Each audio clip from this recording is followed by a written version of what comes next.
Then the Dydiac deaths. Dydiac deaths are usually homicidal suicidal or suicidal suicidal.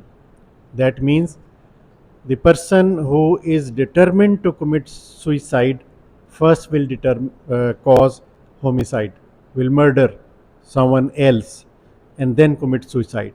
Or two individual or more than one individual, they decide to commit suicide together.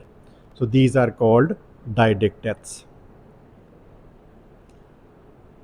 Dydiac deaths are uncommon, but they can, and the data shows that they are much less in number throughout the world. And it can be deaths occurring simultaneously or one after another in two or more people, either with an agreement or without an agreement, that they decides to commit suicide at the same time with an agreement or without any agreement. Like this, two lovers, they decided to commit suicide by hanging together. So it may be sometimes act of homicide before committing the suicide. Here you can see the whole family has committed suicide.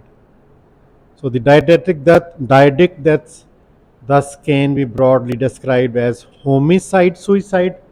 That is, before committing suicide, he did perform homicide, or it can be suicide incidents. The suicide variant is often double suicide or more than two. So the typical act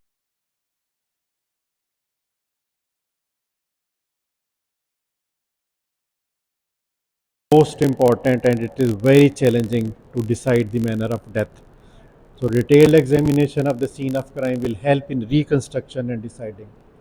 And this happened in few years back in Sindh. The person with the knife cut throat his wife, his three children, and then he committed suicide.